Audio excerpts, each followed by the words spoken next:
Un creador que es necesariamente más grande, mayor que la creación. Isaías 40, 12. Dice, ¿quién midió las aguas con el hueco de su mano? Y los cielos con su palmo. Con 3 dedos juntó el polvo de la tierra. Qué bonito. Y pesó los montes con balanza y con pesas los collados. Nuevamente, antropomorfismo, conforme a hablar como si fuese un ser humano, nos lleva a considerar que no estamos ante un ser que nosotros podemos contener en nuestro pequeño altar de la mente o del corazón, y mucho menos en nuestro altar del cuadradito que pongamos en nuestra casa o en nuestro templo o lo que sea. Ahí no cabe nuestro Dios. Primer libro de Reyes, capítulo 8, versículo 27. Tenemos al rey Salomón. Ha construido un templo para la gloria del Señor, para que la presencia del Señor estuviese allí. Y él mismo dice, aquí los cielos de los cielos no te pueden contener. Y tú vas a habitar en una casa hecha de manos de hombre. ¡Qué belleza! El mismo Salomón, que sabe que allí estará la presencia de Dios, que Dios se acercaría y habitaría entre su pueblo, confiesa, Señor, tú vas a estar aquí. Oh Dios, somos conscientes de que tú vas a estar entre nosotros, pero yo digo una cosa, damos testimonio de que aunque tú estés aquí, decimos que tú eres el Dios cuya grandeza es tal que los cielos de los cielos, no te pueden contener. Y el problema de la religión es que ha hecho un Dios así, y cada vez más pequeño. Al final ya te lo convierte en una figurita que te lo mete en el bolsillo. Y así funciona, y a tal nivel funciona también la fe de muchos, si es que hay algo de fe. Porque tienen un Dios más pequeño que su bolsillo. Y el Dios de la creación es mayor que la misma creación. ¿Quién midió las aguas con el hueco de su mano? Los océanos así. Claro, uno puede decir, bueno, si le cabe el océano en la mano, entonces el sol lo aplasta porque el sol es mucho más grande, así que el sol es más grande que el que tiene el agua en el hueco de la mano. Bueno, estamos hablando en términos de adultos. Insisto, es antropomorfismo, es decir, la grandeza del Creador. Y si le cabe las aguas, el océano, le cabe el universo entero también. Podríamos expresarlo así. Hechos capítulo 17, 24. El apóstol Pablo llega a Atenas y mientras está allí esperando a Timoteo, pues se acerca al Areópago y allí está viendo muchas estatuas de dioses y entonces ve a la ciudad entregada a la idolatría.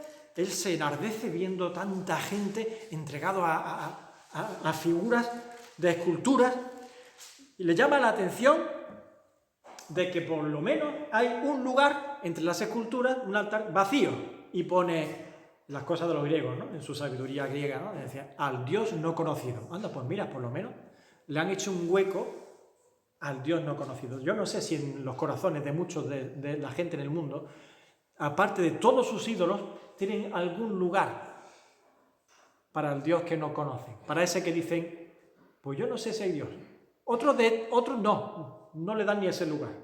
No hay Dios ninguno.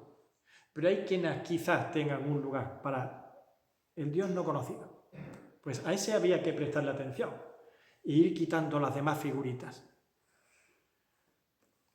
Y allí el apóstol Pablo dice, oye, ese Dios no conocido del que habláis, mirad lo que os digo. Hechos 17, 23, porque pasando y mirando vuestros santuarios, hallé también un altar en el cual estaba esta inscripción, al Dios no conocido, al que vosotros adoráis, pues, sin conocerle, es a quien yo os anuncio, dice el apóstol. Y ahora dice, mira, el Dios que hizo el mundo y todas las cosas que en él hay, decidme, de las demás estatuas que están aquí, ¿quién de vosotros puede decir que ha hecho el mundo? ¿Quién puede decir que ha hecho el sol, las estrellas, el cielo, todo? No, yo lo adoro, ese es mi Dios, pero bueno, es una cosa de que ese es mi Dios, porque soy del Betis. Eso de crear. No, yo te estoy diciendo que cuando yo adoro a un Dios, Dios, nada más que la palabra Dios ya está diciendo mucho de sí mismo. Y es el Dios que hizo el mundo y todas las cosas que en él hay. Siendo Señor del cielo y de la tierra, no habita en templos hechos por manos humanas, ni es honrado por manos de hombres, como si necesitase de algo. Pero si lo ha hecho todo, si todo sale de él, ¿qué va a pedir de ti? Ni qué necesita de ti. Pues él es quien da a todos vida y aliento a todas las cosas. Y de una sangre ha hecho todo el linaje de los hombres para que habiten sobre la faz de la tierra, y les ha prefijado el orden de los tiempos y los límites de su habitación. Propósito, ahora viene.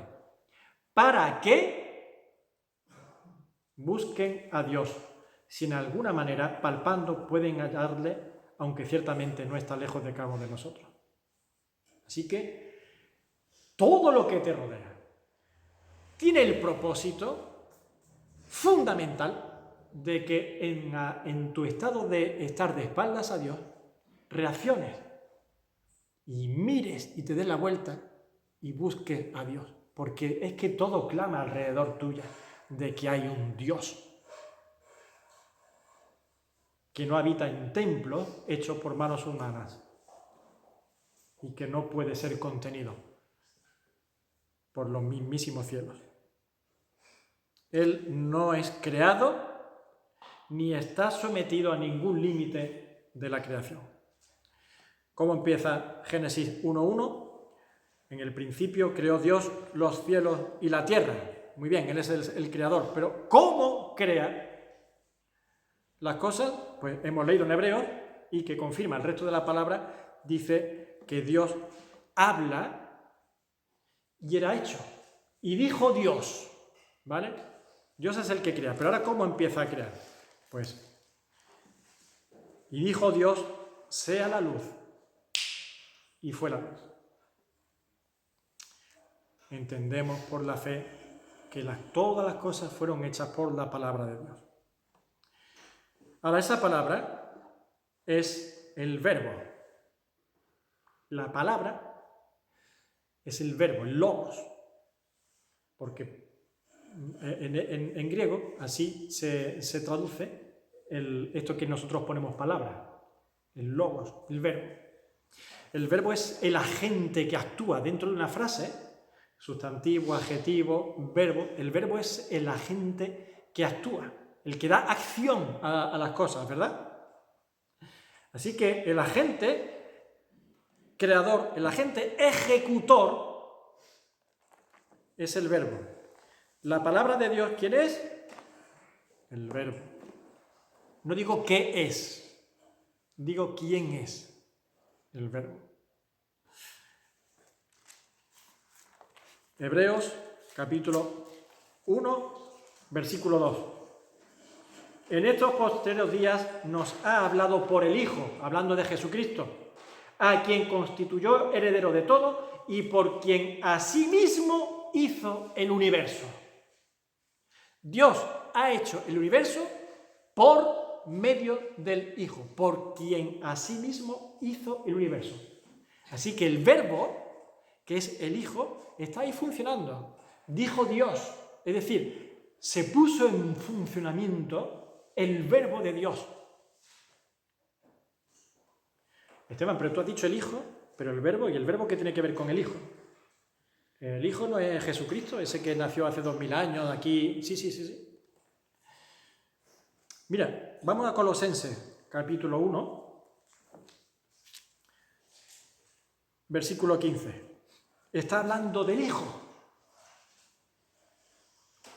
Y dice, Él es la imagen del Dios invisible, el primogénito de toda creación, porque en Él fueron creadas todas las cosas, las que hay en los cielos y las que hay en la tierra, visibles e invisibles, sean tronos, sean dominios, sean principados, sean potestades, todas las cosas espirituales e invisibles.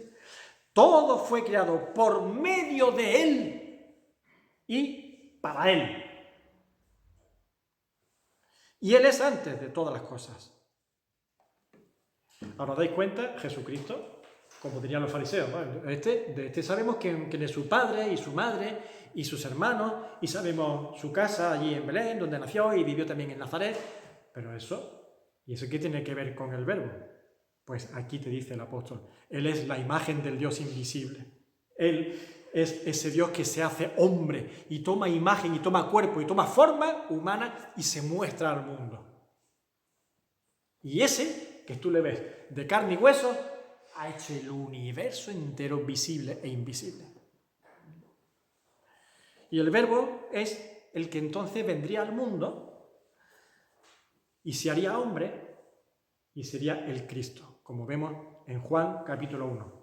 Aquel Verbo fue hecho carne y habitó entre nosotros. La palabra de Dios, el Verbo, el agente ejecutor de Dios, que es el que manda y él ejecuta, ese viene aquí al mundo y toma forma de hombre. Así que tener a Jesucristo como un buen ejemplo, como una buena persona, como un gran mártir, te quedas cortísimo. Te quedas cortísimo si para ti es simplemente un gran ejemplo. Es no entender de quién se trata Jesucristo. Y se hacen cuadros y se hacen muchas tallas y te llevan la cruz en el hombro con eso allí encima clavado y todo eso. Y no tenéis ni idea de con quién estáis tratando, ni de qué estáis tratando. Isaías 40, versículos 26 y 28. Levantad en alto vuestros ojos y mirad quién creó estas cosas. Él saca y cuenta su ejército, como por la noche cuando se ven todas las estrellas y parece que ha desplegado ahí todos los ejércitos, inmensos números de estrellas. A todas llama por su nombre, ninguna faltará.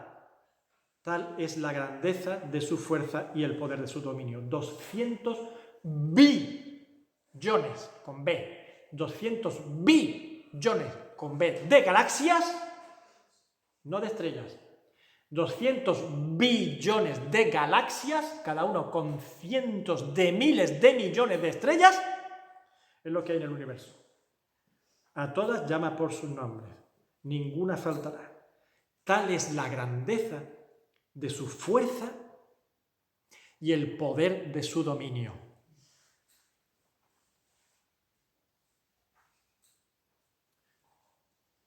Jesucristo es inalcanzable, pero se ha acercado. Aquí en este punto ahora chocamos con dos frentes distintos.